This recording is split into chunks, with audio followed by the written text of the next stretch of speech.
हाँ जी बच्चों, तो चलिए स्टार्ट करते हैं। As number 7। एएस 7 किस चीज़ का है? Construction contract. Construction contract actually में ये जो एएस है, ये क्या हमें सिखाता है? यहाँ पर अगर हम बात करें इस एएस में क्या सीखने वाले हैं हम लोग, जो कॉन्ट्रैक्टर है उसके लिए ये पूरा का पूरा एएस है कि ये जो कॉन्ट्रैक्टर ने कंस्ट्रक्शन पकड़े, कंस्ट्रक्शन कॉन्ट्रैक्ट्स पकड़े, ठीक है, अब वो कॉन्ट्रैक्ट की अकाउंटिंग कैसे करनी है, उस कॉन्ट्रैक्ट की अकाउंटिंग कैसे करनी है, ठीक है। अब उसके लिए रेवेन्यू कैसे रिकॉग्नाइज करनी है, एक्सपेंसेस कैसे रिकॉग्नाइज करनी है, कौन सा कॉन्ट्रैक्ट कवर होगा, ठीक है, और बैलेंस शीट में कैसे उसको रिकॉग्नाइज करना है, एसेट साइड, लाइबिलिटी साइड, ठीक है, वो सब कुछ हम लोग यहाँ पर अकाउंटिंग करना सीखने वाले हैं, ठीक है।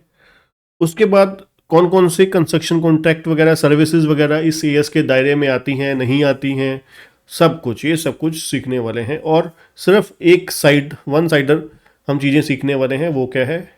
कॉन्ट्रैक्टर के। क्योंकि आपको पता है, अगर एक कंस्ट्रक्शन करवाई जाती है, बहुत सिंपल सी एग्जांपल से शुरू करते हैं। आपने अपना घर प्लॉट लिया, आपने एक उसकी कंस्ट्रक्शन करवानी थी, ठीक है, बनाने के लिए, बिल्डिंग में कन्वर्ट करने के लिए प्लॉट को, लैंड को, आपने एक कॉन्ट्रैक्टर पकड़ा। आपने दो हो सकती हैं सिचुएशन, है ना। आपने कहा कि भाई जो मटेरियल वगैरह है हम आपको देंगे, सारा कुछ, आपको सिर्फ लेबर प्रोवाइड करनी है, ठीक है, जीरो से लेकर एंड तक, ठीक है जी, बनाने तक का आप कॉन्ट्रैक्ट ठेका पकड़ लीजिए, बताइए।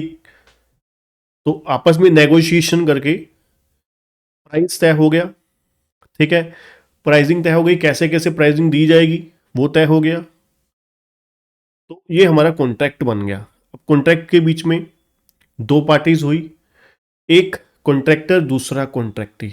कॉन्ट्रैक्टर कौन है? जो सर्विस प्रोवाइड कर रहा है ना, जो प्रोडक्ट या सर्विसेज वगैरह या कम्बिनेशन ऑफ सर्विसेज प्रोवाइड कर रहा है। दूसरा सर्विस लेने वाला, रिसिपिएंट, है ना, जिस जो प्लॉट से बिल्डिंग कंस्ट्रक्शन करवाने का काम ले रहा है आपसे। या फिर हो सकता है दूसरा, है ना, कि जैसे मैंने बोला कि मटेरियल सब कुछ वगैरह भी हो सकता है, सेकंड सिचुएशन ये हो सकती है, ठीक है जी। तो कहने का मतलब क्या हुआ? दो पार्टीज हैं, कॉन्ट्रैक्टर, ठेकेदार, कॉन्ट्रैक्टी, वो पर्सन जो रिसिपिएंट है सर्विसेज लेने वाला, ठीक है। तो हम यहाँ पर सिर्फ कॉन्ट्रैक्टर के पॉइंट ऑफ व्यू ही समझने वाले हैं। चलिए इंट्रोडक्शन से स्टार्ट करते हैं, हम क्या क्या क्या कुछ देखने वाले हैं। कहते ये जो AS7 है, प्रिस्क्राइब करता है principles of accounting for construction contract in the financial statement of contractor. कि यहां पर हमें प्रिंसिपल्स, सिद्धांत, प्रिंसिपल मीन्स सिद्धांत सीखने वाले हैं अकाउंटिंग के for the construction contract in financial statement. किसकी फाइनेंशियल स्टेटमेंट सीखने वाले हैं? कॉन्ट्रैक्टर की फाइनेंशियल स्टेटमेंट में किस तरीके से अकाउंटिंग होने वाली है वो, ठीक है जी। कहते हैं इस एएस का जो फोकस होगा ना, वो किस चीज पे होगा?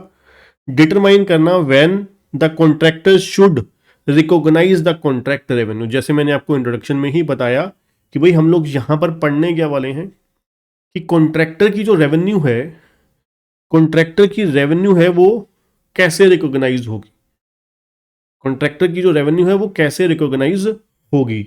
एंड कॉन्ट्रैक्टर कोस्ट, जैसे मैंने आपको बोला ना दोनों चीजें, कि कितनी रेवेन्यू कब कैसे रिकॉग्नाइज की जाएगी, खर्चे कितने रिकॉग्नाइज किए जाएंगे, है ना। अब मान लीजिए लॉन्ग टर्म कॉन्ट्रैक्ट है, एक काम, कोई मान लीजिए बहुत बड़ा, एक आपको हाईवे बनाने का कॉन्ट्रैक्ट मिल गया, ठीक है, 10 किलोमीटर लंबा, ठीक है, तो उसको मान लीजिए बनाने को 3 साल लगने हैं, 4 साल लगने हैं।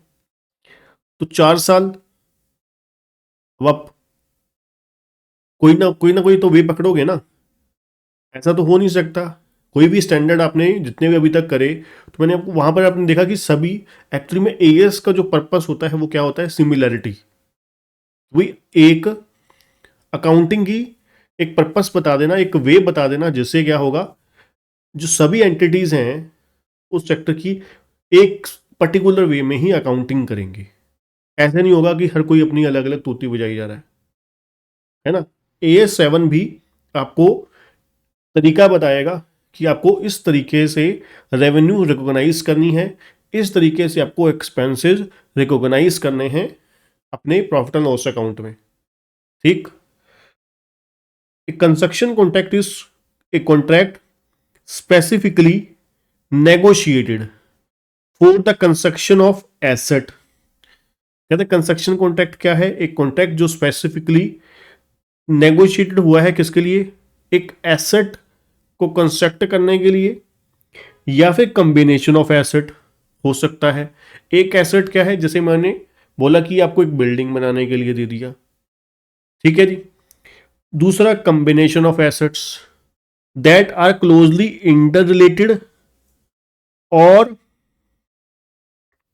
interdependent in term of design, their design, technology and function, or their ultimate purpose और use।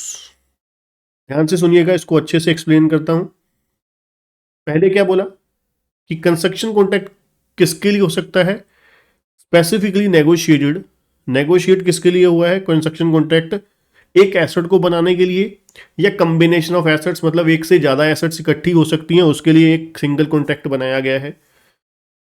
दैट आर, जो कॉम्बिनेशन ऑफ एसेट्स हैं, मान लीजिए 4 एसेट्स बनाने के लिए कॉन्ट्रैक्ट पकड़ा, मान लीजिए मैं कॉन्ट्रैक्टर हूं, आप कॉन्ट्रैक्टी हो, ठीक है। जो क्या है, क्लोजली एक दूसरे के साथ इंटर रिलेट कर रहे हैं या एक दूसरे पे इंटरडिपेंडेंट है। जो कॉम्बिनेशन ऑफ एसेट जो है वो एक दूसरे के साथ इंटर रिलेटेड करती हैं या एक दूसरे पे इंटरडिपेंडेंट है इन टर्म ऑफ क्या? डिजाइन, टेक्नोलॉजी और फंक्शन, और देयर अल्टीमेट पर्पस और यूज। ठीक है। अब मान लीजिए एक पूरा का पूरा कॉम्प्लेक्स बनाने के लिए कॉन्ट्रैक्ट पकड़ा, जिसमें मान लीजिए 4 डिपार्टमेंट थे, ठीक है जी, या 6 थे, तो वो क्या थे? अलग अलग थे, है ना, पर एक दूसरे के साथ इंटर रिलेटेड थे, इंटरडिपेंडेंट थे। इन टर्म ऑफ डिजाइन हो सकता है, टेक्नोलॉजी हो सकता है ना, या फंक्शन या अल्टीमेट पर्पस। भाई स्टार्ट तो इकट्ठे ही होंगे सारे, तो वो कंस्ट्रक्शन कॉन्ट्रैक्ट होगा। और कंस्ट्रक्शन कॉन्ट्रैक्ट में be negotiated for the construction of single asset. ठीक है जी। कंस्ट्रक्शन कॉन्ट्रैक्ट हो सकता है किसके लिए? For the construction of single asset, such as एक पर्टिकुलर ब्रिज के लिए, पर्टिकुलर बिल्डिंग, जैसे मैंने एग्जांपल लिया, डैम के लिए कोई पाइपलाइन या रोड हो सकता है, या शिप या टनल वगैरह हो सकती है। ठीक है जी। ए कंस्ट्रक्शन कॉन्ट्रैक्ट में also deal with the construction of number of assets. एक कंस्ट्रक्शन कॉन्ट्रैक्ट और किस लिए हो सकता है? For the construction of number of assets. Number of assets के लिए भी हो सकता है, विच आर क्लोजली, फिर वही सेम, आप कंस्ट्रक्शन कॉन्ट्रैक्ट जो हो सकता है में also deal with the construction of number of assets. एक से ज्यादा एसेट्स कंस्ट्रक्शन के लिए हो सकता है, जो क्या है, एक दूसरे के साथ इंटर रिलेटेड है, एक दूसरे के साथ इंटर रिलेटेड है, प्लस एक दूसरे पे वो क्या है? इंटरडिपेंडेंट है। ठीक है जी। एक दूसरे के साथ इंटर रिलेटेड है या एक दूसरे पे इंटरडिपेंडेंट है in term of design, technology, function और अल्टीमेट पर्पस और यूज, है ना। तो एग्जांपल क्या हो सकती हैं? जो कॉन्ट्रैक्ट है एक से ज्यादा एसेट्स के लिए, नंबर ऑफ एसेट्स के लिए, कंस्ट्रक्शन ऑफ रिफाइनरी हो सकता है, and other complex pieces of plant या इक्विपमेंट, जैसे मैंने आपको बताया ही था, है ना। कोई प्लांट वगैरह है, प्लांट के अलग अलग पार्ट्स, ठीक है, पार्ट है। ठीक है जी। तो ये हमारा कंस्ट्रक्शन कॉन्ट्रैक्ट का इंट्रोडक्शन। कंस्ट्रक्शन कॉन्ट्रैक्ट क्या होता है ना। कॉन्ट्रैक्ट स्पेसिफिकली नेगोशिएटेड है एक सिंगल एसेट के लिए, नंबर ऑफ एसेट्स के लिए, जो क्या है एक दूसरे के साथ इंटर रिलेटेड, इंटरडिपेंडेंट हो सकती हैं इन टर्म ऑफ क्या? उनके डिजाइन, उनकी टेक्नोलॉजी, उनके फंक्शन या अल्टीमेट पर्पस या use.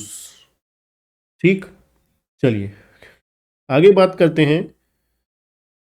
For the purpose of this standard construction contract also include, construction contract में और क्या क्या इंक्लूड हो सकता है? Contract for rendering of services, contract लिया है सर्विसेज रेंडर के लिए, ठीक है जी, कॉन्ट्रैक्ट लिया है सर्विसेज रेंडर के लिए, ठीक, सर्विसेज रेंडर के लिए कॉन्ट्रैक्ट लिया है, which are directly related to the construction of the asset, ठीक है जी। कॉन्ट्रैक्ट लिया है सर्विसेज, मैंने कॉन्ट्रैक्टर ने सर्विसेज रेंडर करने के लिए, सर्विसेज प्रोवाइड करने के लिए, जो क्या है डायरेक्टली रिलेट करते हैं किसके साथ? For the construction of asset, for example those for the services of project manager and architects, and contract हो सकता है फॉर द डिस्ट्रक्शन या रिस्टोरेशन ऑफ एसेट्स के लिए, है ना। कई बार क्या होता है कि पहले एक कॉन्ट्रैक्ट किया जाता है कि भाई कोई पुरानी बिल्डिंग आपने खरीदी, उस पुरानी बिल्डिंग को पहले डिस्ट्रक्ट करके मलबे में कन्वर्ट करके फिर उसको नई बिल्डिंग का फिर आप क्या करते हो, निर्माण करते हो, बेसमेंट तैयार करके, ठीक है, फिर बेस बना के उसका, ठीक है, देन फिर आप आगे उसके ऊपर नई बिल्डिंग बनाते हैं। तो वही आ गया डिस्ट्रक्शन, देन फिर रीस्टोरेशन, है ना, और and restoration of environment following the demolition of assets. तो ये भी हो सकता है कंस्ट्रक्शन कॉन्ट्रैक्ट में, ठीक है जी। चलिए अब कंस्ट्रक्शन क्या था? कंस्ट्रक्शन से मतलब यहां पर क्या है, AS7 के अकॉर्डिंगली कंस्ट्रक्शन से मतलब क्या है? Contract specifically negotiated for the construction of an asset, contract specifically negotiated for the construction of asset और कॉम्बिनेशन ऑफ एसेट, ठीक है जी, that are closely interrelated, जो हम पहले भी बात कर चुके हैं। और क्या हो सकता है? पहले हमने बात करी कंस्ट्रक्शन कॉन्ट्रैक्ट, जो क्या है किसके लिए, किसी सिंगल एसेट के लिए या मल्टीपल एसेट्स के लिए, कॉम्बिनेशन ऑफ एसेट्स के लिए जो एक दूसरे के साथ इंटरलेटेड इंटरडिपेंडेंट है। फिर कॉन्ट्रैक्ट सर्विसेज रेंडर के लिए, तीसरा डिस्ट्रक्शन या रीस्टोरेशन ऑफ एसेट्स के लिए। सेम वही चीज, कंस्ट्रक्शन से मतलब यहां पर क्या है, कोई पर्टिकुलर सिंगल एसेट्स के लिए या नंबर ऑफ एसेट्स की कंस्ट्रक्शन के लिए कॉन्ट्रैक्ट आपने लिया, या फिर सर्विसेज रेंडर के लिए कॉन्ट्रैक्ट पकड़ा आपने, या फिर डिस्ट्रक्शन या रीस्टोरेशन एसेट्स की करने के लिए आपने एक कॉन्ट्रैक्ट पकड़ा, दैट इज कंस्ट्रक्शन कॉन्ट्रैक्ट, ठीक। Combining and segmenting the construction contract, combining and segmenting में क्या क्या है? देखिए कहते हैं जो कॉन्ट्रैक्टर, ये ध्यान से सुनिएगा, बड़ी सिंपल मजेदार पॉइंट्स हैं यहां पर। कहते हैं एक कॉन्ट्रैक्टर में अंडरटेक नंबर ऑफ कॉन्ट्रैक्ट्स, बिल्कुल जी, मैं एज ए कॉन्ट्रैक्टर या एज ए कंपनी, मान लीजिए कंस्ट्रक्शन कंपनी है जो कॉन्ट्रैक्टर है ना, मान लीजिए XYZ लिमिटेड है जो कंस्ट्रक्शन कंपनी है, ठीक है। तो उसने क्या किया, एक कॉन्ट्रैक्ट थोड़ी ना चल रहा होगा, बहुत सारे कॉन्ट्रैक्ट चल रहे होंगे, तो पकड़ सकती है, बिल्कुल पकड़ सकती है। एक कॉन्ट्रैक्टर में अंडरटेक नंबर ऑफ कॉन्ट्रैक्ट्स, ठीक है जी, कोई नई बात नहीं लिखी। The standard identify certain cases where for the purpose of accounting it is necessary to apply the standard to the separately identifiable component of a single contract or to a group of contract together in order to reflect the substance of a contract or group of contract। क्या कह रहे हैं? कह रहे ये जो standard है identify करता है सर्टेन केसेस को, where for the purpose of accounting it is necessary to apply the standard to the separately identifiable component of single contract, ठीक है जी, और group of contract together in order to reflect the substance of the contract of group of asset. आप ध्यान से सुनते जाइएगा, अब मेन पॉइंट शुरू होने वाले हैं सारे के सारे। Number 1, when a contract cover a number of assets the construction of each asset should be treated as separate construction contract. कहते हैं एक कॉन्ट्रैक्टर ने, मान लीजिए मैंने नंबर ऑफ एसेट्स बनाने के लिए कॉन्ट्रैक्ट पकड़ा, ठीक है, नंबर ऑफ एसेट्स बनाने के लिए कॉन्ट्रैक्ट पकड़ा, और क्या कह रहे हैं, जो कंस्ट्रक्शन है ईच एसेट की,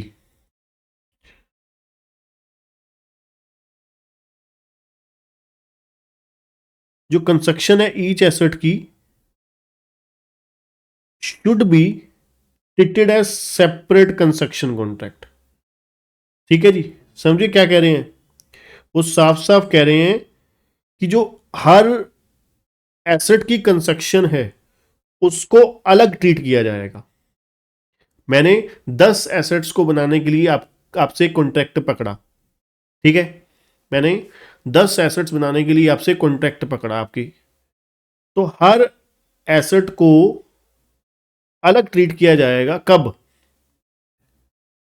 ठीक है, ये 1 2 3 4 5 6 7 8 9 10, ये 10 अलग अलग एसेट्स बनाने के लिए मैंने आपसे कॉन्ट्रैक्ट पकड़ा।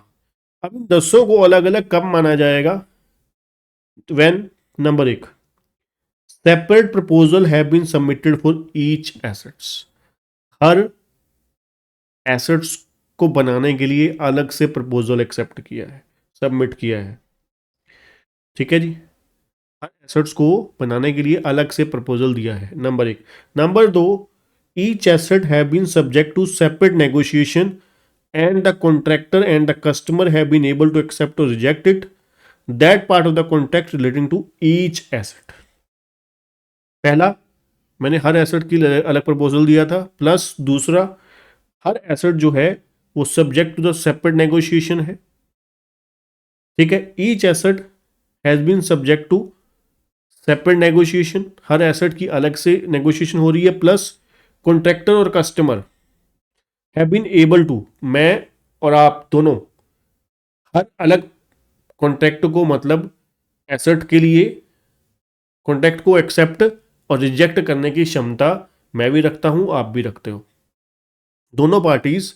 हर ऐसा नहीं है कि भाई एक पार्ट कैंसिल हो जाएगा तो बाकी पे इम्पैक्ट पड़ेगा, नहीं, हर एसेट का अलग से कॉन्ट्रैक्ट माना जाएगा। ठीक, एक का दूसरे के साथ कोई इंटर रिलेटेड और इंटरडिपेंडेंसी नहीं है। Correct. And cost and revenue of each asset can be identified as it। सीधी सीधी सी बात है, हर, जब कॉन्ट्रैक्ट ही अलग है, सभी को अलग से कैंसिल और एक्सेप्ट किया जा सकता है, रिजेक्ट और एक्सेप्ट किया जा सकता है, प्लस सबकी कॉस्ट और रेवेन्यू अलग से आइडेंटिफाई की जा सकती है, तो फिर वो अलग ही हुए। बेशक मैंने आपके साथ 10 कॉन्ट्रैक्ट अलग अलग पकड़े हैं, एक्सेप्ट किए हैं, पर 10 का अलग अलग अपना वजूद है, अपनी अलग अलग एग्जिस्टेंस है।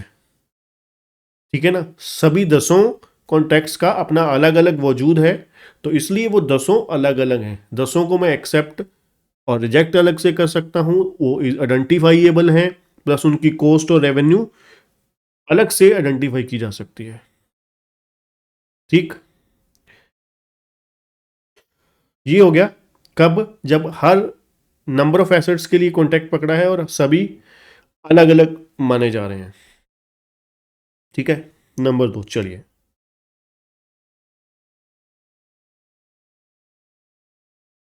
a group of contract when or whether with a single customer or several customers should be treated as single construction contract।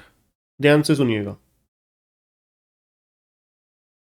एक ग्रुप ऑफ कॉन्ट्रैक्ट, मैंने आपके साथ ग्रुप ऑफ कॉन्ट्रैक्ट्स किए हैं, या फिर एक ग्रुप ऑफ कॉन्ट्रैक्ट्स किए हैं, चाहे वो हो सकता है whether with a single customer और विद सेवरल कस्टमर्स, हो सकता है एक ही बंदे के साथ, हो सकता है 10 बंदों के साथ। ठीक है जी, should be treated as single construction contract. जैसे कई बार क्या होता है, पूरी मार्केट वालों के साथ कॉन्ट्रैक्ट हो जाता है ना, जो मान लीजिए मार्केट के वो हेड मान लीजिए, ठीक है, जो भी मार्केटिंग के, मार्केट किसी पर्टिकुलर कोई मार्केट है ना, तो उस मार्केट में 50 दुकानें हैं, 100 दुकानें हैं, वो कहते हैं कहाँ हम एक एक बंदे के साथ बात करेंगे। तो उन्होंने क्या किया, ठीक है, जो मार्केट के लीडर्स हैं, जो मार्केट को हेड करते हैं, उनके साथ बात करी, ठीक है। तो उन्होंने मीटिंग आपस में बुला के, ठीक है, तय कर लिया कि हाँ ठीक है, जो प्रेसिडेंट हैं या फिर चेयरमैन हैं वहाँ के मार्केट कमेटी के, जो वो तय करेंगे जो भी प्राइस हम देने को, अपना हिस्सा देने को तैयार है। तो वो कंस्ट्रक्शन कॉन्ट्रैक्ट जो हुआ वो किसके साथ हुआ, एक कंस्ट्रक्शन कंपनी ने ग्रुप ऑफ कस्टमर के साथ किया, इंडिविजुअल एक बंदे के साथ तो नहीं किया, है ना।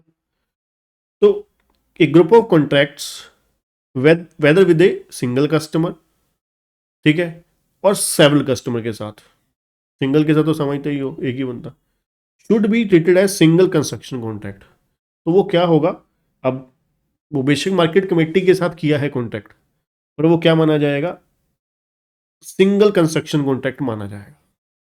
कब, कब सिंगल माना जाएगा, जब ग्रुप ऑफ कॉन्ट्रैक्ट नेगोशिएटेड है एज ए सिंगल पैकेज। उन्होंने सीधा ही कहा है कि भाई ये 100 दुकानें हैं, 100 शॉप्स हैं, ठीक है, कम्प्लेक्सेस हैं, तो 100 शॉप्स हैं, तो डिपार्टमेंट है, तो इन सभी का इस तरीके से ये नक्शा बना के, ठीक है, इसको जो भी अपना अपने रेनोवेशन वगैरह है ना, रिपेयर वगैरह जो भी करवाना है, ठीक है, कंस्ट्रक्शन कॉन्ट्रैक्ट आपने लिया है उसके साथ, उस कंपनी को दिया है, तो वो क्या हो जाएगा, सिंगल पैकेज माना जाएगा, और एक दूसरे के साथ इंटरलेटेड है, और that they are in effect part of the single project है, within overall profit margin के साथ है, plus contracts are performed concurrently और इन ए कॉन्टिन्यूस सीक्वेंस, है ना, लगातार सभी दुकानों का काम हो रहा है, पूरी मार्केट का काम हो रहा है। ठीक है जी, ये हो गया कब सिंगल कस्टमर माना जाएगा, कब अलग अलग। क्लियर। नंबर 3, ए कॉन्ट्रैक्ट में provide for the construction of an additional asset at the option of the customer or may be amended to include the construction of an additional asset. The construction of additional asset should be treated as separate construction contract when, क्या कह रहे हैं, a contract may provide for the construction of an additional asset at the option of the customer. कहते contract may provide for the construction of additional asset. Contract में क्या provide किया जा सकता है, एडिशनल एसेट कंस्ट्रक्शन के लिए, और may be amend to include the construction of additional asset. The construction of an additional asset should be treated as separate construction contract. जो एडिशनल एसेट बनाने के लिए कॉन्ट्रैक्ट किया गया उसे सेपरेट कॉन्ट्रैक्ट माना जाएगा। कब, कब, जब एसेट जो है वो बिल्कुल सिग्निफिकेंटली अलग है in term of design, technology या फंक्शन, ठीक है, जो ओरिजिनल कॉन्ट्रैक्ट से, तो फिर उसे अलग ही माना जाएगा, सेम कॉन्ट्रैक्ट का हिस्सा नहीं माना जाएगा।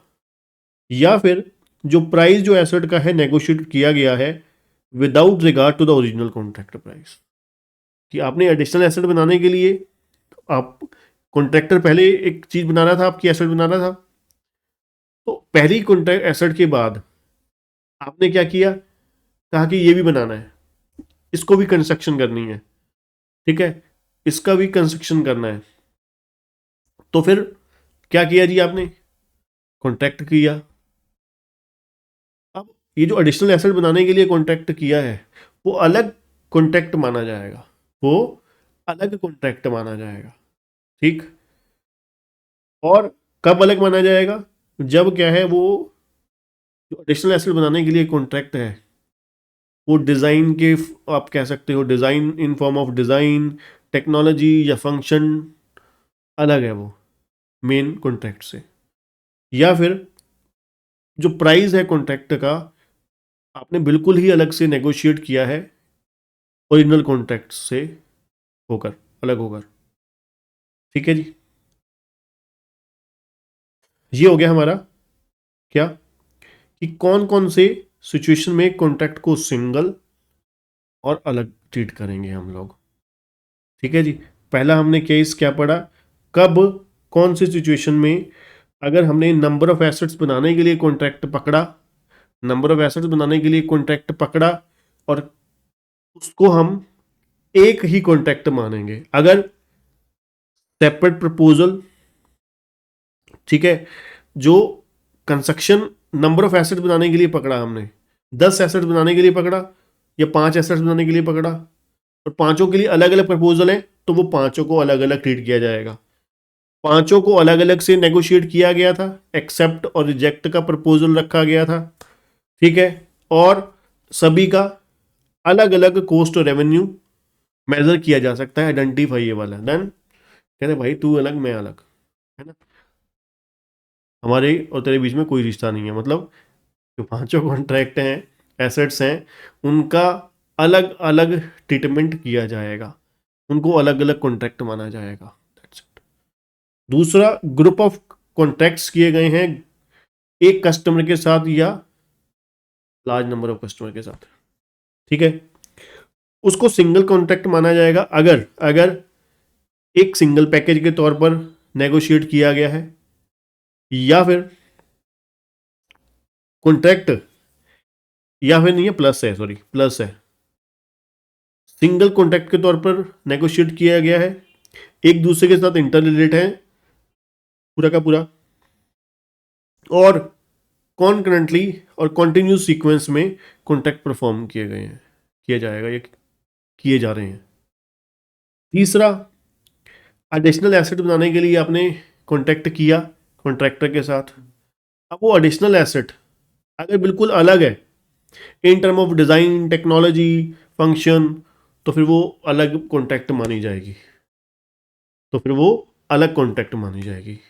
अगर डिज़ाइन डिज़ाइन सेम है, ठीक है, बट प्राइस जो है एसेट का आपने नेगोशिएट किया है, प्राइस जो है कॉन्ट्रैक्टर कॉन्ट्रैक्टी ने आपस में नेगोशिएट किया है without regard to the original contract price. Original contract को अपने साइड पे रख के पूरी प्रॉपर, ठीक है, आपने नेगोशिएशन करी है, देन फिर वो अलग से कॉन्ट्रैक्ट माना जाएगा। ठीक, चलिए बात करते हैं आगे। आगे चलते हैं जी। नेक्स्ट आ जाता है हमारा टाइप्स ऑफ कंस्ट्रक्शन कॉन्ट्रैक्ट।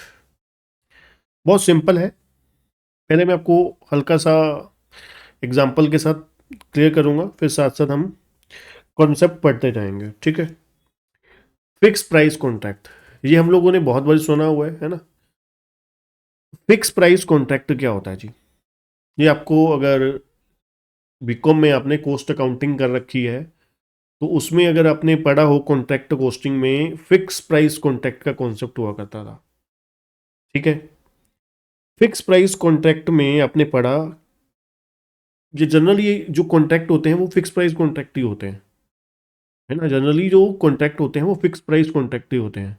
अब मान लीजिए जैसे कि आपने हमारी क्लासेस बाय करी, तो वो क्या है, फिक्स प्राइस कॉन्ट्रैक्ट ही तो है ना। क्लासेस आपने ली हमारी, चाहे वो रिकॉर्डेड हैं, चाहे जिन बच्चों ने लाइव ली, है ना, तो वो फिक्स प्राइस कॉन्ट्रैक्ट है, प्राइस फिक्स है, ठीक है। जो पर्टिकुलर सर्विस प्रोवाइड करने के लिए, अगर कंस्ट्रक्शन कॉन्ट्रैक्ट की बात करें, मैंने एज ए कॉन्ट्रैक्टर आपके घर की कंस्ट्रक्शन के लिए एक कॉन्ट्रैक्ट पकड़ा, तो प्राइस पहले ही तय हो गया, ठीक है। जैसे मैंने एग्जांपल वेरी फर्स्ट मिनट में आपको एग्जांपल दी कि कंस्ट्रक्शन कॉन्ट्रैक्ट मैंने आपसे लिया एज ए कॉन्ट्रैक्टर घर बनाने के लिए आपका, उसमें आपने कहा कि मटेरियल मैं सर हम अपने आप अरेंज कर लेंगे, ठीक है, आपको सिर्फ लेबर प्रोवाइड करनी है जी, ठीक है।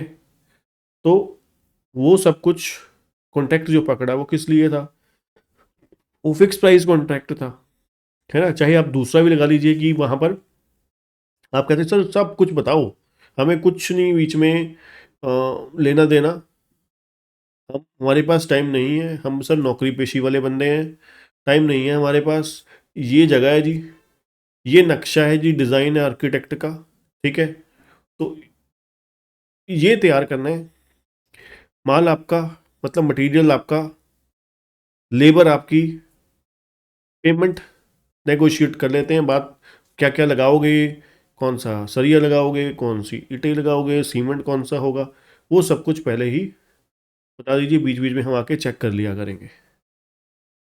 ठीक है जी। तो ये कॉन्ट्रैक्ट क्या हुआ, फिक्स प्राइस कॉन्ट्रैक्ट हुआ। ठीक है, फिक्स प्राइस कॉन्ट्रैक्ट, जिसमें क्या है, प्राइस पहले ही फिक्स कर दिया गया। ठीक, fix price contract, the price is agreed as per the fix sum, है ना, अमाउंट फिक्स कर दी गई, या फिर fix rate per unit of output के हिसाब से तय कर दिया गया। इन सम केसेस कॉन्ट्रैक्ट में require the customer to pay additional sum to compensate the contractor against cost escalation. अब ये क्या चीज है, बड़ी मजेदार है। कॉस्ट एस्केलेशन एक्चुअली में क्या होता है, देखिए आप एक कॉन्ट्रैक्ट मान लीजिए, मैं आपसे मान लीजिए अपने 400 गज का प्लॉट मेरा है, मान लीजिए मैं उसको कंस्ट्रक्शन करने के लिए आपसे कॉन्टैक्ट करता हूँ, या आपने मेरे से कॉन्टैक्ट किया आपके 400 गज का प्लॉट बनाने के लिए, तो मैं कहता हूँ कि उसको भाई 2.5 साल लगेंगे, 2 साल लगेंगे। अब 2 साल में मटेरियल के प्राइजेस बढ़ भी सकते हैं, बढ़ भी क्या सकते हैं, बहुत बढ़ भी सकते हैं, है ना, बढ़ेंगे तो सही, घटेंगे तो बहुत रेयर ही चीज़, आपको पता ही है, आज तक आप भी बचपन से देखते आ रहे हो, कुछ इक्का दुक्का चीज़ों को छोड़कर कौन सी एसेट्स ऐसी हैं, कौन सी चीज़ें ऐसी हैं जिसका प्राइस कम हो गया, कोई बता दीजिए, है ना, एक इकलौता सिर्फ, हाँ आप कहोगे कि सर इंटरनेट, है ना, टेली कम्युनिकेशन कनेक्शन जो है वो सस्ते हो गए सर, सिम मिलने फ्री में हो गए जी, नहीं तो पहले 200-200 रुपये 300 रुपये पे करना पड़ता था कनेक्शन का, है ना, तो वो सस्ते हुए, उसके अलावा वो भी सस्ते नहीं हुए, देखिए इनडायरेक्टली वो भी महंगे ही हुए हैं। अगर आप, क्योंकि हाँ सर्विसेज बड़ी हैं, बट अगर आप अब बजट लगाइए, वो बजट एक आपको हर घर में अगर आप प्रैक्टिकली बात करें, चाहे वो मिडिल क्लास है, लोअर है, अपर है, रिच है, कोई भी है ना, एक इनकम का फिक्स पोर्शन तो उन्होंने टेली कम्युनिकेशन सेक्टर को आपका जाना ही लग गया, फिक्स हो गया, चाहे वो कोई भी गरीब से गरीब घर भी होगा, है ना, अगले की चाहे 10,000 रुपये 12,000 रुपये इनकम भी होगी, 15,000 मंथली इनकम भी होगी, नौकरी करता होगा वो, 15 में से 500 रुपये से 1,000 रुपये तो उसका इस सेक्टर में, टेली कम्युनिकेशन सेक्टर में चला जाता है ना, अगर आप मोबाइल की डेप्रिसिएशन लगा लें, ठीक है, मंथली रिचार्ज की कॉस्ट लगा लें, जो पहले नहीं हुआ करता था, है ना, पहले वो चीज़ नहीं मानी जाती थी, आज की डेट में नेसेसिटी है, बेसिक नेसेसिटी का पार्ट ही बन गई है ना। तो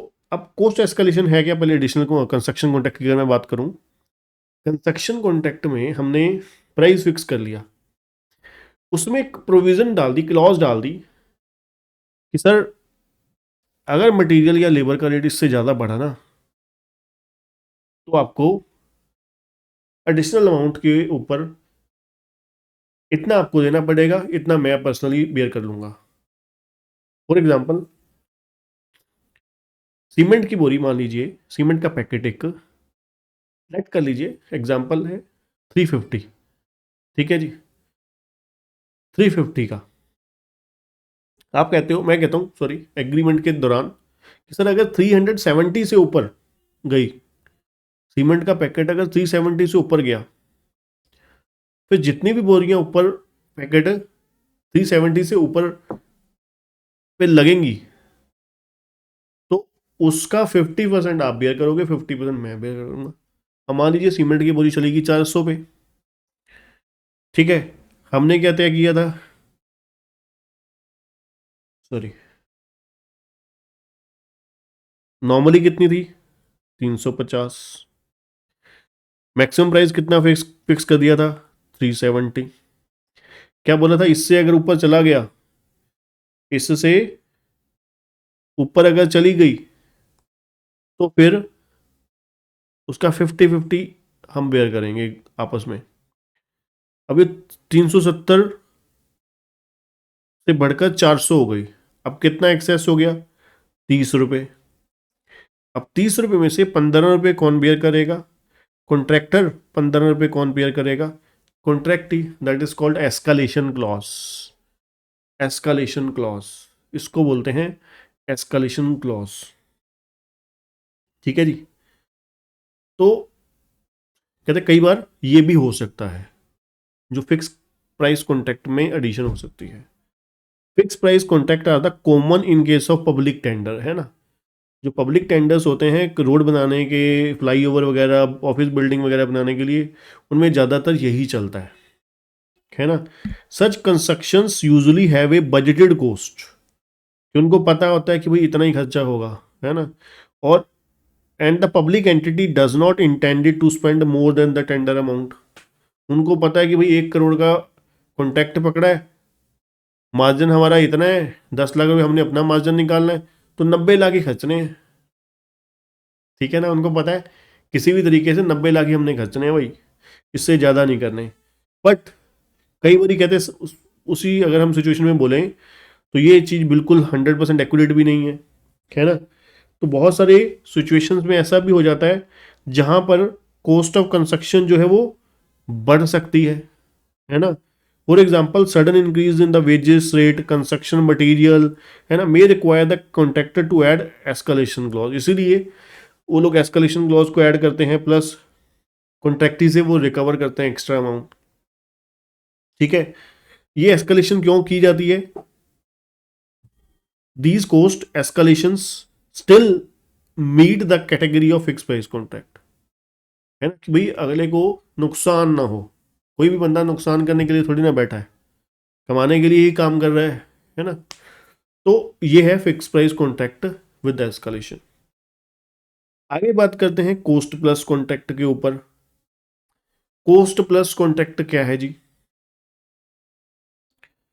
coast plus contract is a construction contract in which contractor is reimbursed for allowable or otherwise defined cost plus percentage of these cost or a fixed fee। सीधी सीधी सी बात है, बहुत साधारण है, मजेदार, कि यहां पर क्या हुआ, कॉन्ट्रैक्टर और कॉन्ट्रैक्टी के बीच में ये नेगोशिएशन हुआ कि सर जितना खर्चा आपकी जेब से होगा, कॉन्ट्रैक्टी ने कॉन्ट्रैक्टर को क्या कमिटमेंट करी कि सर आपकी जेब में से जितना खर्चा होगा उसके ऊपर हम इतना प्लस प्लस इतने परसेंटेज आपको पे करेंगे as a profit, as a margin. That is called cost plus contract. 100 रुपये आपका खर्चा हुआ, 10% मान लीजिए मार्जिन था, तो 100 प्लस 10, 110 रुपये आपको दे दिए जाएंगे, आपको मीन्स कॉन्ट्रैक्टर को। ठीक है जी। Cost plus contract are common in case there is a uncertainty of measurement of cost और टाइम ऑफ कंप्लीशन। कई बार बहुत लंबा, बहुत अनइवन वे का कॉन्ट्रैक्ट होता है जहाँ पर कॉन्ट्रैक्टर जो है वो हिसाब किताब नहीं लगा पा रहा, असेस नहीं कर पा रहा, करेक्ट असेसमेंट नहीं कर पा रहा, जज नहीं कर पा रहा, या पॉसिबिलिटी नहीं है वहाँ पर। तो उस केस में सिंपल रखा जाता है कि भाई ठीक है, जितना खर्चा होगा उसके ऊपर प्लस 10% ऐड कर दीजिए, 5% ऐड कर दीजिए। ठीक है। In such cases contractor does not expect to bear the loss due to those uncertainties. भाई कोई भी नहीं अपना, है ना, अनसर्टेनिटी की वजह से लॉस बेयर करेगा। For example if the scope of the contract can not be fully assess in the contract both parties में एग्री टू, है ना, जब दोनों को पता है भाई यहाँ पे जजमेंट हो ही नहीं सकती, असेसमेंट हो ही नहीं सकती, तो फिर वो कोस्ट प्लस कॉन्ट्रैक्ट में ही जाना बेहतर समझते हैं rather than fixed price contract. Under such contract, the contractor is compensated for the cost incurred by him plus agreed profit margin. ठीक है ना। तो कॉन्ट्रैक्ट किस तरीके से फाइनलाइज होता है कि भाई जितना आपका खर्चा हुआ, ठीक है, उसके साथ आपको कंपनसेट किया जाएगा प्लस फिक्स मार्जिन भी दिया जाएगा। ठीक है, इसको बोलते हैं जी कोस्ट प्लस कॉन्ट्रैक्ट।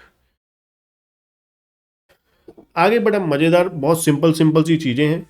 ठीक है जी। प्यार से सुनते जाना, बस सुनते जाना और अंदर एब्जॉर्ब करते जाना। ठीक है जी, रचते जाना इन चीजों को। कॉन्ट्रैक्ट रेवेन्यू एंड कॉस्ट हम पढ़ने वाले हैं। सबसे पहले अब रेवेन्यू में क्या क्या इंक्लूड होगा? नंबर एक, रेवेन्यू, कमाई। कमाई में क्या क्या होगा? एक, मान लीजिए मैं कॉन्ट्रैक्टर हूं, अब मेरे को कॉन्ट्रैक्टर बनने दीजिए, ठीक है। अब मैं कॉन्ट्रैक्टर हूं, आप कॉन्ट्रैक्टर हो। अब मेरी कमाई में क्या क्या होगा इंक्लूड?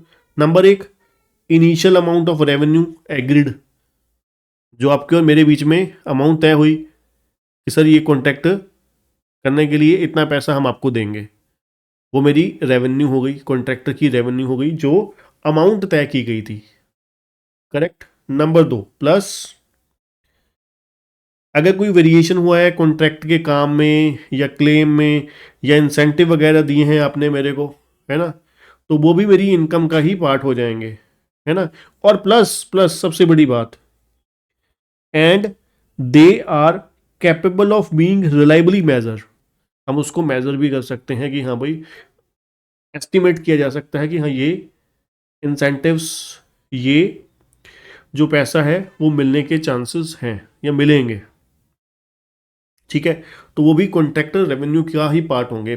फिक्स अमाउंट जो है, प्लस उसके अलावा कोई और काम किया है, एडिशनल काम आपने, कोई क्लेम वगैरह है, कोई इंसेंटिव वगैरह है, वो आपकी इनकम का पार्ट होंगे। तो इसको आप टेबुलर फॉर्म में भी समझ लीजिए। जो fix price plus cost price था वो हो गया, प्लस उसके अलावा कोई एस्केलेशन वगैरह है, अगर मिलने के चांस आपको लगता है बनते हैं ये, ठीक है, रिलायबली मेजर्ड हो सकते हैं, प्लस कोई क्लेम, रीइंबर्समेंट ऑफ कॉस्ट जो इंक्लूड नहीं है कॉन्ट्रैक्ट के अमाउंट में, आपको लगता है कि ये चीज़ का खर्चा मेरा फालतू हुआ है जो एक्चुअली में कॉन्ट्रैक्ट में इंक्लूड नहीं था, और एग्रीमेंट में तय हुआ हुआ था कि अगर इसके अलावा कोई और खर्चा होता है तो कॉन्ट्रैक्ट ही कहता है मैं दे दूंगा अपनी जेब में से, और आपको, आप उसको मेजर भी कर सकते हो रिलायबली, ठीक है। आपको उम्मीद है कि भाई कॉन्ट्रैक्ट ही पैसे दे भी देगा, तो ये आ जाएगा। प्लस इंसेंटिव वगैरह, ठीक है, कि कई बार क्या होता है, कॉन्ट्रैक्टी ने काम को सही समय पर कंप्लीट करने के लिए एग्रीमेंट में बोल देता है क्लियर, मान लीजिए कि भाई अगर आप 1 महीने पहले कॉन्ट्रैक्ट कंप्लीट करते हैं, ठीक है, तो सर हम आपको इतना इंसेंटिव देंगे, ठीक है जी। अगर आप इतने महीने 2 महीने पहले देते हो तो इतने, 3 महीने तो इतने, ठीक है। तो मान लीजिए आपने 2 महीने पहले खत्म कर दिया कॉन्ट्रैक्ट, जो तय समय सीमा थी उससे 2 महीने पहले खत्म कर दिया, तो आपको जो कॉन्ट्रैक्टी की तरफ से पैसा दिया गया वो आपकी इनकम हो गई, क्योंकि आपको पता है 2 महीने पहले खत्म हो जाएगा, है ना। तो जो 2 महीने पहले काम खत्म करने के पैसे मिले उसको आपकी रेवेन्यू ही मानेंगे। प्लस, सॉरी माइनस, लास्ट में माइनस क्या होगा, लेट काम किया है ना, तो फाइन लगेगा। भाई कई बार क्या होता है, पहले ही तय हो जाता है, अब जल्दी काम करने की आपको इंसेंटिव मिल रहे हैं, तो लेट करने का सजा तो मिलेगी ना। तो उन्होंने कहा कि अगर 1 महीना लेट किया तो 1 लाख रुपए पेनल्टी लगेगी, 2 महीने किया तो 5 लाख रुपए, 3 महीने किया तो 10 लाख रुपए लगेगी, ठीक है। तो मान लीजिए आपने एक एक महीना लेट किया तो आपको लाख रुपए पेनल्टी लग गई, अब वो आपकी रेवेन्यू कट हो गई, ठीक है जी। तो जो पेनल्टी एडजस्ट कर दी गई, पेनल्टी के पैसे आपकी कमाई इनकम में से, रेवेन्यू में से काट लिए गए वो क्या हो जाएगी, आपकी रेवेन्यू में से रिडक्शन हो जाएगी। That's it. तो ये आपकी टोटल रेवेन्यू हो गई। जो फिक्स प्राइस या कॉस्ट प्लस था वो, प्लस उसमें एस्केलेशन क्लॉज ऐड किया, प्लस किया जो क्लेम रीइंबर्समेंट वगैरह होनी है वो, प्लस इंसेंटिव माइनस पेनल्टी, ये आपका क्या हो गया, कॉन्ट्रैक्ट की रेवेन्यू। कॉन्ट्रैक्ट की रेवेन्यू क्या होने वाली है, कैसे कैलकुलेट होने वाली है, जब हम सम करेंगे उसमें क्या क्या इंक्लूड हो, क्या क्या नहीं। चलिए अब बात करते हैं कोस्ट के बारे में। कोस्ट में क्या क्या होगा, ये बहुत सिंपल है। मान लीजिए मैंने एक कॉन्ट्रैक्ट पकड़ा, ठीक है, एक बिल्डिंग कंस्ट्रक्शन के लिए कॉन्ट्रैक्ट पकड़ा। अब उसका जो खर्चा हुआ, बनाने का जो खर्चा हुआ, है ना, उसको जो बनाने का खर्चा हुआ, बनाने में क्या क्या खर्चा हुआ, मटीरियल लगा, लेबर लगी, वहाँ के साइट के एक्सपेंसेस हुए, ठीक है, वो सब कुछ कॉन्ट्रैक्ट का कॉस्ट है। उसके अलावा क्या हो सकता है, मशीनें लगी, मशीन्स जो थी गोडाउन में थी, हेड ऑफिस में थी, वहां से लाए, है ना, स्टोर से, वो कुछ मान लीजिए कोई 10 दिन के लिए यूज हुई, कोई 6 महीने के लिए, कोई साल के लिए, कोई परमानेंट साइट पे यूज हुई, तो उन साइट उस एसेट्स की डेप्रिसिएशन, मेंटेनेंस, रिपेयर मेंटेनेंस, है ना, तो वो सारे खर्चे भी कॉन्ट्रैक्ट का पार्ट होंगे। जो क्या है, हो सकता है कुछ एसेट इंडिविजुअली उसके लिए यूज की हो, कुछ हो सकता है कुछ दिनों के लिए, जैसे मैंने आपको बोला कि कुछ हफ्ते के लिए, कोई 4 हफ्ते के लिए, कोई 6 महीने के लिए, कोई पूरे स्पेसिफिकली उसी के लिए मंगाई गई, वो भी तो उसी का ही खर्चा माना जाएगा, है ना। तो चलिए क्या क्या है। Number one, cost that relate directly to the specific contract. जैसे मैंने बोला कि मटेरियल लगा इसी के लिए, ठीक है। अब मान लीजिए फिर बेचारे कॉन्ट्रैक्ट को कैलकुलेटर को ले आते हैं, है ना, तो इसको बनाने के लिए, इस कॉन्ट्रैक्ट को कंप्लीट करने के लिए जो मटेरियल लगा, इसी के ऊपर लेबर लगी, कुछ और खर्चे हुए, है ना, इसके लिए जो मशीन लाई गई, पर्टिकुलर अलग से मशीन लाई गई, ठीक है, तो इसके लिए अलग से सुपरवाइजर रखा गया, ठीक है, मैनेजर रखा गया। तो जो जो इसके लिए स्पेशल खर्चे हुए स्पेसिफिक इस कॉन्ट्रैक्ट के लिए, वो इसका कॉस्ट का पार्ट होंगी, इसी कॉन्ट्रैक्ट का ही पार्ट होंगी।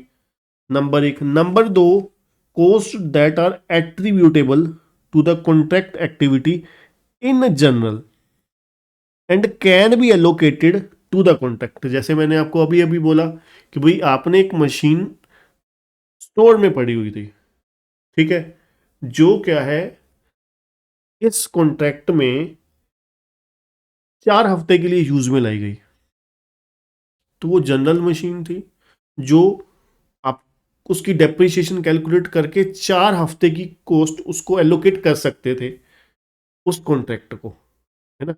मान लीजिए पूरे साल की डेप्रिसिएशन कितनी बनी, 52,000 बनी, ठीक है, पूरे साल की डेप्रिसिएशन कितनी बनी, 52,000, तो एक हफ्ते की डेप्रिसिएशन कितनी होगी, 1,000 होगी, है ना। एक हफ्ते की डेप्रिसिएशन कितनी होगी, 1,000, इनटू क्या कर दोगे, 4 हफ्ते, 4 हफ्ते इस कॉन्ट्रैक्ट पे यूज हुई, तो 4 हफ्ते की कितनी डेप्रिसिएशन हो गई, 4,000 रुपये हो गई, है ना।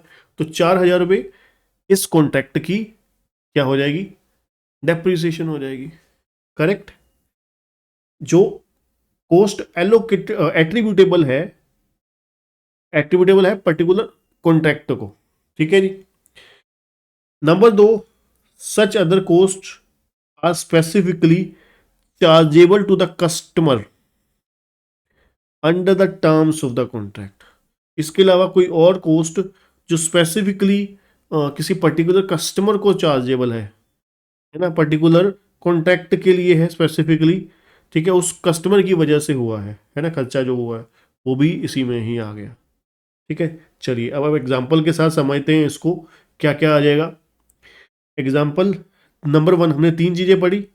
पहले नंबर पे डायरेक्टली वाला, जो खर्चे पर्टिकुलर एक कॉन्टैक्ट की वजह से हुए हैं, उसमें क्या क्या आ जाएगा, ठीक है, जो डायरेक्टली किसी कॉन्टैक्ट के साथ संबंधित है। नंबर एक, उसका लेबर का खर्चा, साइट लेबर का खर्चा, इंक्लूडिंग साइट सुपरविजन, मटेरियल का खर्चा हुआ, ठीक है, उस कॉन्ट्रैक्ट की कंस्ट्रक्शन के लिए, depreciation on plant and equipment जो कॉन्ट्रैक्ट के लिए यूज हुई, cost of moving the plant, अब प्लांट मान लीजिए कहीं और पड़ा था, किसी और कॉन्ट्रैक्ट पे पड़ा था, मूव करके साइट तक लेकर आया गया, उसका खर्चा भी एलोकेट होगा उसी कॉन्ट्रैक्ट को, ठीक है। नंबर दो, इक्विपमेंट वगैरह या मटेरियल, ठीक है, स्टोर में मटेरियल पड़ा था, वहां से लाकर मूव करके कहाँ पर, गोडाउन में उसे साइट पे लाया गया, मटेरियल का खर्चा तो आ ही गया उसी में कॉन्ट्रैक्ट में, पर मटेरियल मूव करने का भी तो खर्चा आएगा ना।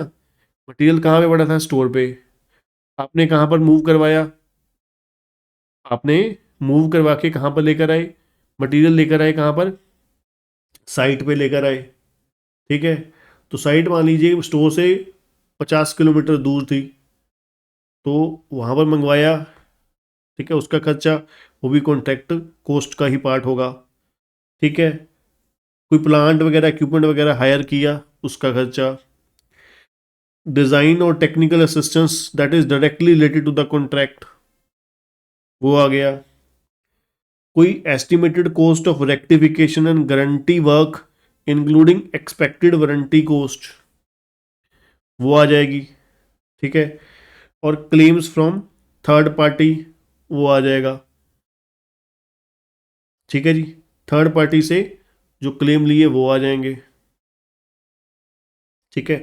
कोई ये सारे खर्चे कॉस्ट हो गए जो डायरेक्टली रिलेट कर रहे हैं कॉन्ट्रैक्ट के साथ। नोट क्या है, direct cost can be reduced by incidental income.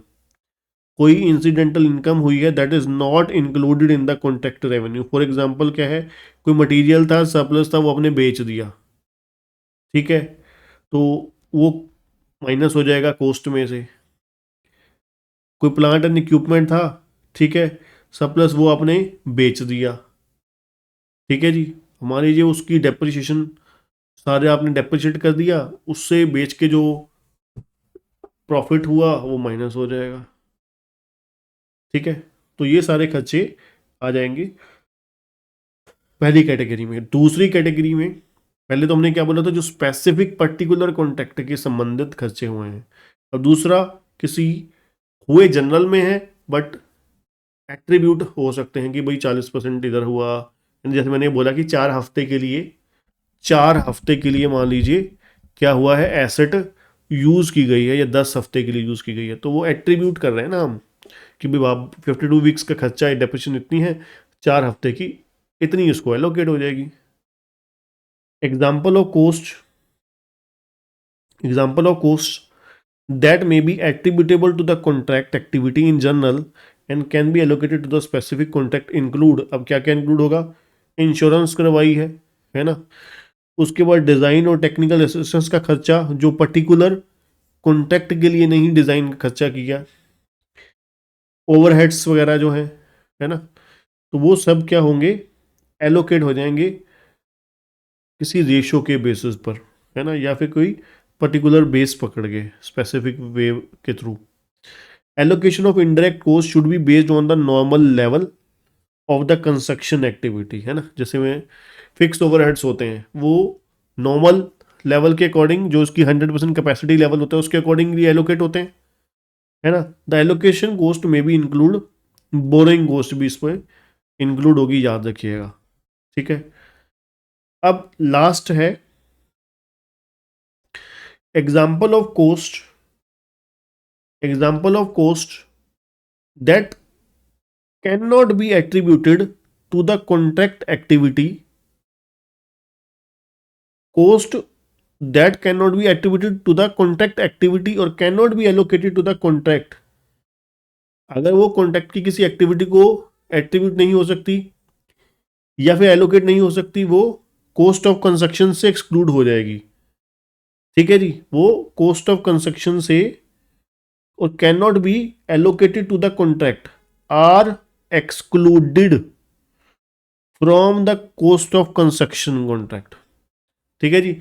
वो क्या हो जाएगी, कॉस्ट ऑफ कंस्ट्रक्शन का पार्ट नहीं होगी, एक्सक्लूड हो जाएंगी। वो कौन कौन सी है, जनरल एडमिनिस्ट्रेशन का कॉस्ट हुआ है for which reimbursement is not specific in the contract, कि भाई उसका जो जनरल एडमिनिस्ट्रेशन का खर्चा है उसकी बारे में, रीइंबर्समेंट के बारे में कॉन्ट्रैक्ट में कहीं कुछ नहीं लिखा हुआ। जनरल मैनेजमेंट होती है जैसे डिसीजन मेकिंग, ठीक है, एडमिनिस्ट्रेशन का खर्चा है जो वो कहते हैं, वो खर्चा कॉन्ट्रैक्ट में कहीं नहीं लिख रखा कि कौन पे करेगा, कॉन्ट्रैक्ट ही पे करेगा कि नहीं करेगा, तो वो इंक्लूड नहीं होंगी कॉन्ट्रैक्ट कॉस्ट में। जैसे कि आपको याद होगा हम लोग क्या बनाते, सिंपल कॉन्ट्रैक्ट अकाउंट कॉस्ट में बनाते थे, ठीक है। तो या फिर अगर आपकी डिपार्टमेंट अकाउंटिंग था, डिपार्टमेंट अकाउंटिंग था, तो उसमें आपने पढ़ा होगा कि पहले एक डिपार्टमेंट ए बी सी बनाते थे, 1 2 3, फिर उसके बाद जनरल P&L बनता था, कंबाइंड P&L जिसको हम बोलते थे। तो कंबाइंड P&L में वो सारे खर्चे आ जाते थे जो एक्चुअली में पर्टिकुलर डिपार्टमेंट के साथ बिलोंग नहीं करते थे।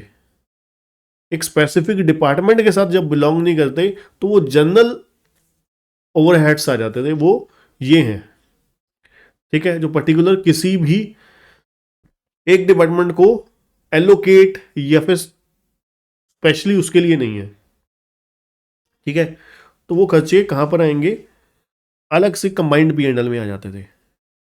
उसके बाद सेलिंग का कोई खर्चा है वो नहीं आएगा, कॉन्ट्रैक्ट कॉस्ट का पार्ट। R&D का खर्चा है जिसकी रीइंबर्समेंट की कोई चांसेस नहीं है, कॉन्ट्रैक्ट में नहीं मिलेगा पैसा। नंबर 4, डेप्रिसिएशन उस आइडल प्लांट या इक्विपमेंट की जो यूज ही नहीं हो रहा पर्टिकुलर कॉन्ट्रैक्ट के लिए, है ना, साइट पे पड़ा हुआ है पर यूज नहीं हुआ पूरा साल, तो आप उसकी डेप्रिसिएशन थोड़ी ना लगा सकते हो। तो वही चीज की डेप्रिसिएशन लगेगी जो साइट पे यूज हुआ है ना, साइट पे यूज हुआ है। तो बहुत इंपॉर्टेंट चीज थी ये वाला थर्ड पॉइंट, जिसको क्लियर करना बहुत ही असेंशियल था। अब एक एक करके फिर रिवाइज करते हैं फटाफट इसको। कॉस्ट में डायरेक्टली कॉस्ट में कौन कौन सी हो गई, मटेरियल का खर्चा हो गया, कोई लेबर का खर्चा हो गया, मटेरियल मूव करने का खर्चा हो गया साइट तक का, ठीक है, प्लांट को हायर करने का खर्चा हो गया, डिज़ाइन एंड टेक्निकल असिस्टेंस का खर्चा हो गया, ठीक है, कोई रेक्टिफिकेशन वगैरह का या गारंटी वर्क का खर्चा हो गया, ठीक है। ये सारे खर्चे जो डायरेक्टली, और डेप्रिसिएशन हो गई प्लांट एंड इक्विपमेंट की जो कॉन्ट्रैक्ट के लिए यूज़ किए जा रहे हैं, ठीक है। ये कॉस्ट पर्टिकुलर कॉन्ट्रैक्ट के लिए, जो स्पेसिफिक कॉन्ट्रैक्ट के लिए खर्च की गई है, वो आ गया। नंबर 2, जो पर्टिकुलर कॉन्ट्रैक्ट को एट्रीब्यूटेबल है, cost that may be attributed to the contract activity in general and can be allocated to the specific contract. उसमें क्या क्या हो गया, इंश्योरेंस का खर्चा हो गया, डिज़ाइन और टेक्निकल असिस्टेंस का खर्चा हो गया, जो डिज़ाइन वगैरह या टेक्निकल असिस्टेंस किसी पर्टिकुलर कॉन्ट्रैक्ट की वजह से नहीं है, ओवरऑल की वजह से है, या फिर ओवरहेड्स हो गए, है ना, तो वो भी एलोकेट होंगे नॉर्मल बेसिस पर। उसके अलावा कुछ खर्चे ऐसे हैं जो बिल्कुल भी कॉन्ट्रैक्ट की कॉस्ट का पार्ट नहीं होंगे। उनमें से सबसे पहले जनरल एडमिनिस्ट्रेशन का खर्चा हो गया, जिसकी रीइंबर्समेंट होने की कोई संभावना नहीं है। सेलिंग कॉस्ट हो गया, R&D का खर्चा जिसकी भी कोई संभावना नहीं है रीइंबर्समेंट की, ठीक है, और डेप्रिसिएशन उस प्लांट की जो है तो कहां पर है, तो साइट पे, बट यूज नहीं हो रहा, आइडल पड़ा हुआ है, वेला पड़ा हुआ है, फ्री पड़ा हुआ है ना, फ्री पड़ा हुआ है आइडल प्लांट एंड इक्विपमेंट, ठीक है जी, idle plant and equipment. Clear. तो कहने का मतलब क्या है, अभी तक हम लोगों ने क्या क्या पढ़ा। नंबर 1, कंस्ट्रक्शन कॉन्ट्रैक्ट होता क्या है, कंस्ट्रक्शन कॉन्ट्रैक्ट होता क्या है। नंबर 2, कितने टाइप के होते हैं, प्राइसिंग, है ना, फिक्स प्राइस, उसमें एस्केलेशन क्लॉज, उसमें कॉस्ट प्लस कॉन्ट्रैक्ट। फिर हमने पढ़ा रेवेन्यू एंड कॉस्ट। रेवेन्यू में क्या क्या इंक्लूड होता है, ठीक है। कंस्ट्रक्शन कॉन्ट्रैक्ट, मान लीजिए मैं कॉन्ट्रैक्टर हूं, मैं उस अकाउंटिंग में जानना चाहता हूं कि मेरी रेवेन्यू में क्या क्या होगा। नंबर 1, जो मुझे कॉन्ट्रैक्टर से पैसे मिलने हैं वो, प्लस अगर एस्केलेशन क्लॉज के पैसे मिलने की मुझे चांसेस हैं वो मेरी रेवेन्यू का पार्ट होंगे, प्लस इसके अलावा मुझे कोई इंसेंटिव वगैरह मिलने वाले हैं, मुझे लगता है मेरा काम इतने महीने पहले खत्म हो जाएगा, इंसेंटिव मिलने के चांसेस हैं वो प्लस हो जाएंगे, और माइनस क्या हो जाएगा, माइनस अगर मुझे पेनल्टी लगती है कोई, वो माइनस हो जाएगी रेवेन्यू में से, ठीक। और कॉस्ट में हमने 3 चीजें पढ़ी, ठीक है, कॉस्ट में हमने 3 चीजें पढ़ी। पहले नंबर पे कॉस्ट जो डायरेक्टली रिलेट करती है किसी पर्टिकुलर कॉन्ट्रैक्ट के साथ, स्पेसिफिक कॉन्ट्रैक्ट के साथ। दूसरा, एट्रीब्यूटेबल है एक्टिविटी बेसिस पर, ठीक है।